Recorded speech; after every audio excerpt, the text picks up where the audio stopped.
You think Vegito is the craziest Dragon Ball fusion? Buddy, we've got Yamta, we've got Goku, we've even had you fusing with Goku. No, really, literally you fused with Goku, that happened.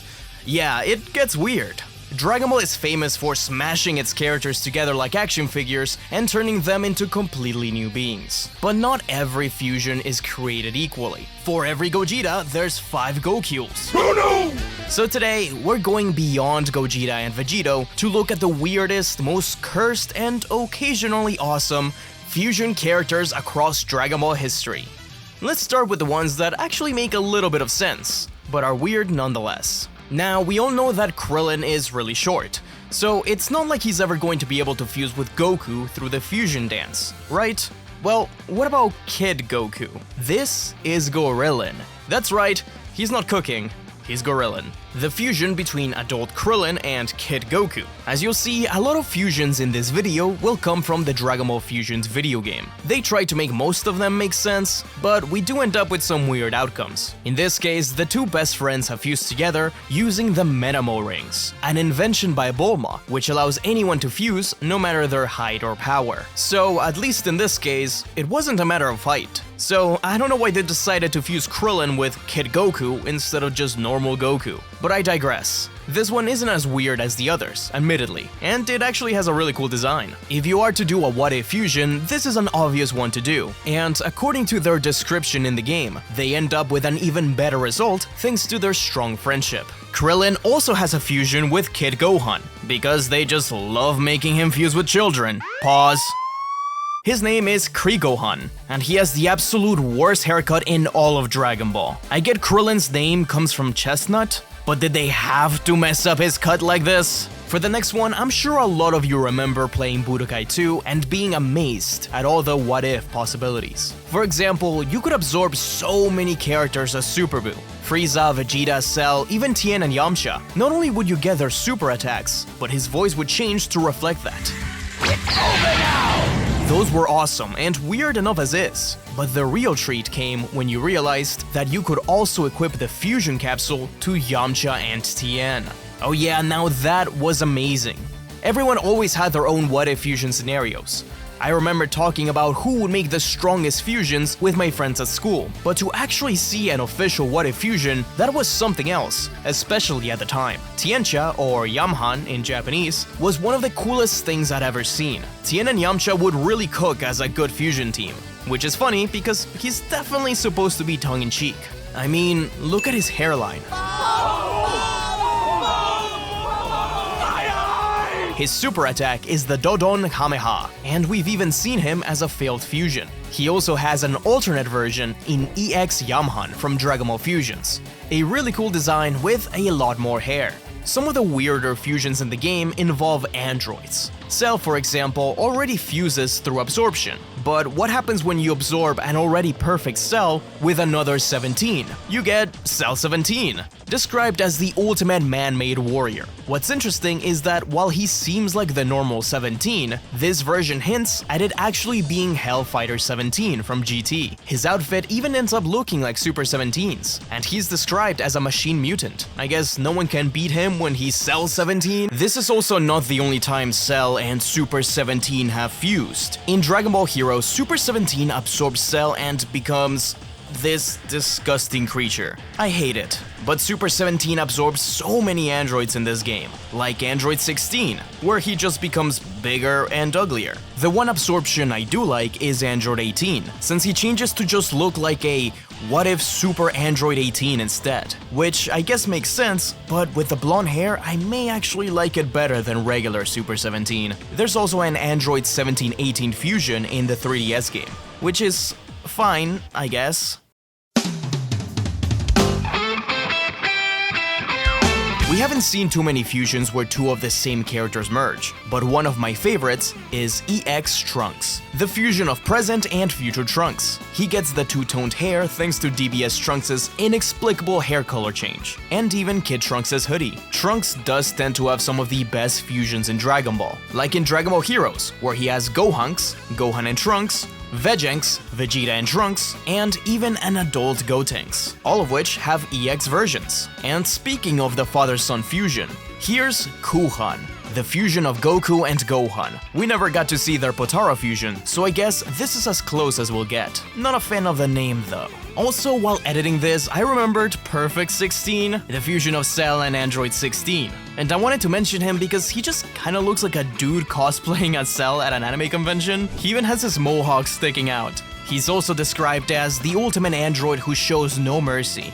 But it also mentions that he hates bullies. So he's the guy giving wedgies to the guy who's giving you wedgies. Now this next one comes from the comments in a short I made about this subject. And a lot of people were terrified by the concept. Arayli 18. And yeah, she doesn't look scary at first glance, but think about it. She has the cold martial arts efficiency of Android 18, combined with the insane gag manga logic of Arayli. This might actually be the fighter needed to defeat Frieza Black. In the game, she's described as Arayli and Android 18's EX fusion form. Part robot, all powerful. She could easily crush any planet to dust. Actually, saying planet might be lowballing it. I'm sure she's at least high-dimensional, so don't forget to subscribe before she destroys us all by accident. Now, this next one is actually kind of special. Krillin, the fusion of Krillin and Piccolo. He was originally created as an example for an old Shonen Jump fan contest, created by Akira Toriyama himself. Ever since then, he's appeared in games like Fusions. Piccolo and Krillin do practice the fusion dance in the anime to teach the kids, so it's fun to actually see the result of it. These are two of my favorite characters fusing, and in the game, he's described as always energetic, tends to get carried away, and uses weird special poses. Then we have Nuts. Nuts.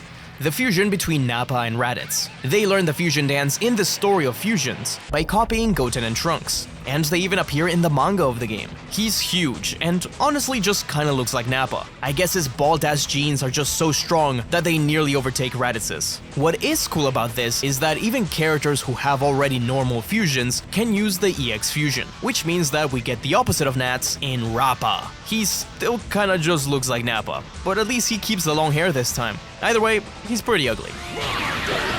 For this next one, we'll talk about someone who's fusing with everybody. Chaozu. There's Chaohan, Chaodo, Chaoman. He really gets around. These all range from terrifying to cute, with my favorite one definitely being Chaohan, the fusion of Chaozu and Tenshinhan. It's actually a really cool design. Chaodo and Chaoman though, yeah. Chaoman also isn't the only Saibaman fusion, since they have Saiba King, the combination of 5 different Saibaman into one scary creature. I actually really like this design, I can't even lie. This is where things start to get a little more fanfiction-y than it already does. One of the best parts of Dragon Ball GT's final arc was Nova Shenron, the 4-star dragon who had an honorable heart, and sacrificed himself for Goku. As the only righteous dragon, of course he has a fusion with Goku. Because why not? This is Nova Goku, or Sushinku in Japanese. The game mentions that, as Goku always treasured his 4-star ball, he and Nova are compatible despite his evil nature. He mostly just looks like Goku with an exosuit and wings. It's pretty ridiculous. This is also technically not the only time Goku and the 4-star ball fused, since, Goku did eat the Dragon Ball once, and it appeared on his forehead, so... This is probably the most fanservice fusion you could ever come up with. Goku is obviously popular, but someone else who's weirdly extremely popular too is Bardock. Sure, he's Goku's father, but he's only ever been in like 4 stories? That doesn't mean I don't get it, I do really like Bardock. He is one of our longest lasting connections to that old Saiyan world, a no-nonsense ruthless Saiyan who killed other races in cold blood, at least in the original version of him. He's damn near the complete opposite of Goku. I have a whole video going over just why the original special is so great. So of course, everyone has always wondered what a fusion between Goku and his father would look like. The answer is Barlot. Once again from Dragon Ball Fusions. Sometimes you really just need a cool fusion with no notes. What's funny is that you think they would just keep the same hairstyle, since they're almost identical. But no, and because of his tail, he actually reminds me of Super Saiyan 4 Goku. It's a design I really like. And he's also appeared in Dokkan Battle, where I've pulled him a billion times. Next up is one of the weirdest and most impossible fusions ever. Not because of height or power or anything else, but because Vegeta would probably kill himself if it happened. This is Yamta, the fusion of Yamcha and Vegeta. Their description says Yamcha and Vegeta's EX fusion form.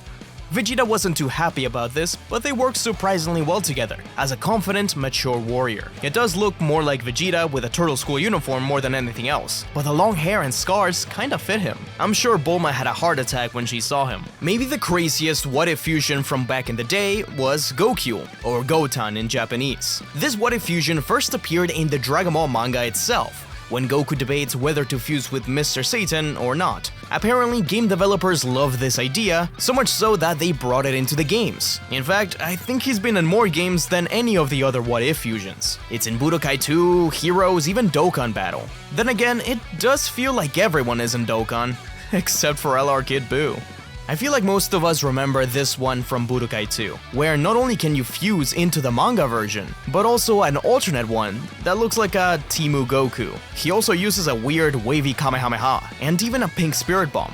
I love him, he's so funny.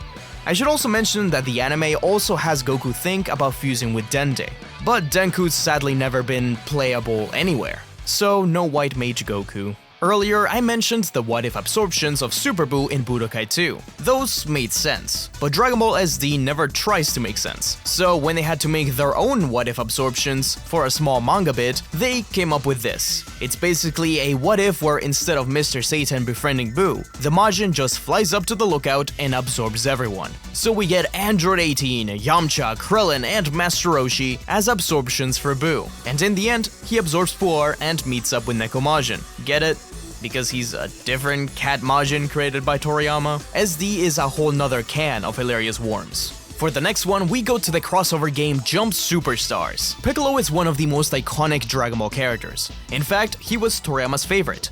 Originally based on his editor, Kazuhiko Torishima, he was actually continuing a trend of Toriyama basing villains of his editor. The original one was Dr. Mashirito from Dr. Slump, an evil scientist who is literally just his editor. Torishima's catchphrase was always "rejected," something Toriyama often talked about and clearly haunted him. Well, in this game, Dr. Mashirito and Piccolo can use the fusion dance to become Toriyama's worst nightmare. His ultimate technique is the rejected Demon Cannon. The fusion doesn't have a proper name, and he looks like an Namekian with a giant afro and a giant chin. I guess his name would be something like Dr. Picorot?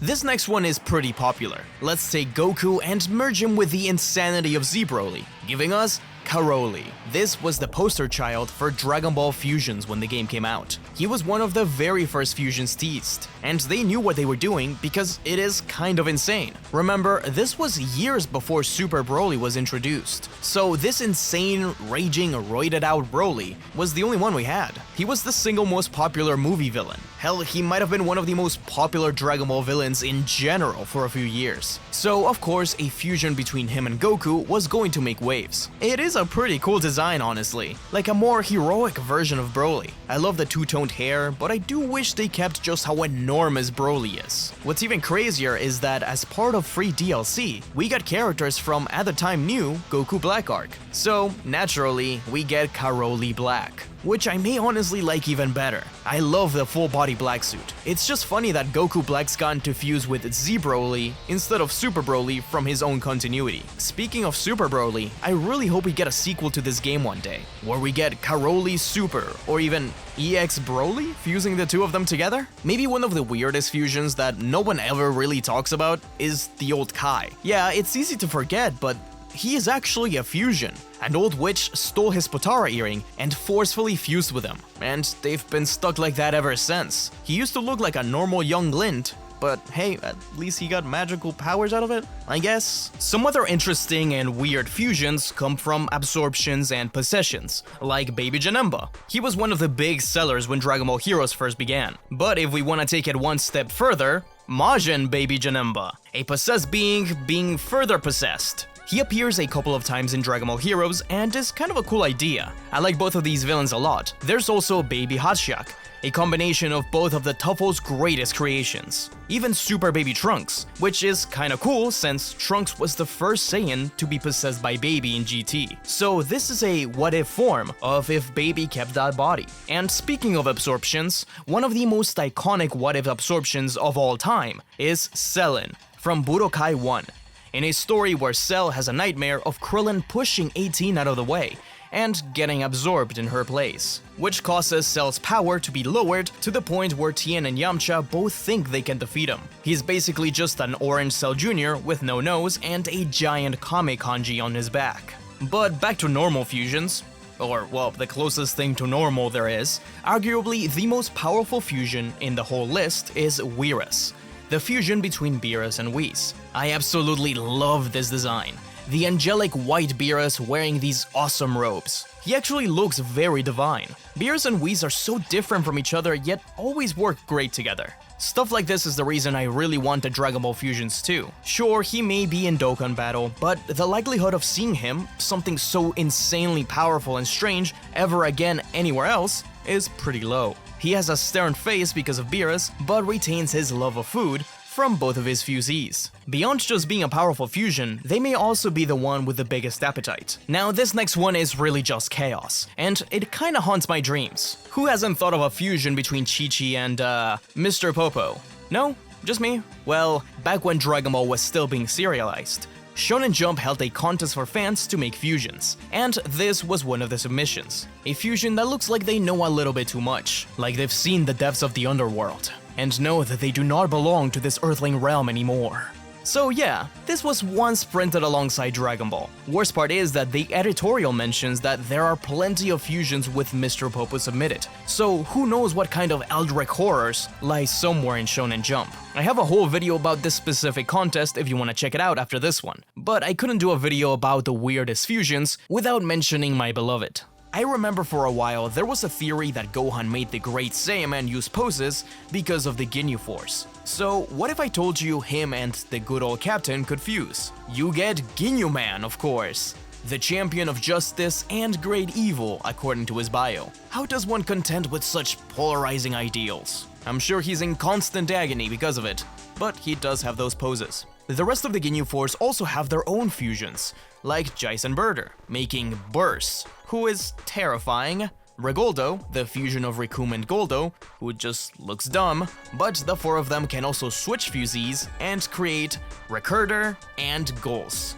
Make with that what you will. Now let's focus on the villains for a little bit. This one is kind of obvious when you think about it, but Demon King Dakolo is the fusion of King Piccolo and Dabura together, both having the title of Demon Kings and, with the context of Daima, both being literal demons. The game mentions that their pure evil hearts are powered up even further. The design is okay, it's a little weird, but I like the demon symbol on his chest. It's also cool that they specifically used Demon King Piccolo, because they could have easily just used regular Piccolo and called it a day. Which reminds me, we've actually gotten a fusion between Piccolo and his father in a game before, Super Sonic Warriors. There, Piccolo wishes for his father's soul to appear on Namek, so he can fuse with him and defeat Majin Buu. Piccolo doesn't change physically, and it doesn't really make much sense, since Piccolo is the reincarnation of his father.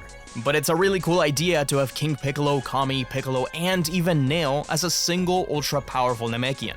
But anyways, the evil of King Dakolo has to be legendary, but it doesn't compare to the terror brought about by the next fusions, starting with the one from the lineage of evil itself. This is Celluza, the fusion of Frieza and Cooler. Originally from fusions, he's one of the few who made it into Dokkan Battle. Honestly, he isn't as weird as he is awesome. It's just an edgy, raw design, like something you would have seen out of the old Dragon Ball AF fan drawings. It's like looking at a hypothetical fifth form Frieza if it was inspired by Cooler's form. But if I'm being completely honest, I wanted to talk about him mostly because of his Japanese name, Fooler. Yeah, the same name as the bully from Dragon Ball Evolution, which is just chef's kiss. One of the most popular What If fusions through the years have been Cell and Frieza. I had a knockoff Dragon Ball card as a kid with exactly that. It just makes sense. Dragon Ball Z's most popular and eloquent villains fusing to create the ultimate enemy for Goku. So it's really cool that we got an official version in Dragon Ball Fusions. I'm not crazy about the design itself, if I'm being honest. I think it leans a little too far into Cell when it needed a little bit more Frieza. Still, it's a cool concept, especially because he's the final villain of the game, the last resort for the villains after their last failed fusion. Because yes, Frieza and Cell have fused before this, and it's even more insane. That fusion was Ultra Pinnage, the 5-way fusion between Frieza, Cell, 2 NPCs, and Pinnage, the game's rival. He was tricked into teaming up with the villains who wanted to take down Goku and turned into this. This is probably the most insane and radical design out of all the Dragon Ball fusions. It's a mishmash of so many clashing ideas. Super Saiyan hair, fur, spikes, orbs, Mr. Satan's championship belt, even a Saiyan tail, which he uses to transform into a great ape. It's just insanely ridiculous, but I have fond memories of taking him down. His power is such that he actually kills Goku before Whis turns back time. So what kind of power could possibly match up to something so over the top? You can't just defeat a fusion like this with a regular dance. No, you need your own 5-way fusion. Obviously, I've talked about Dragon Ball fusions all throughout this video, but one thing I haven't mentioned is that the Ginyu Force teaches you the 5-way fusion.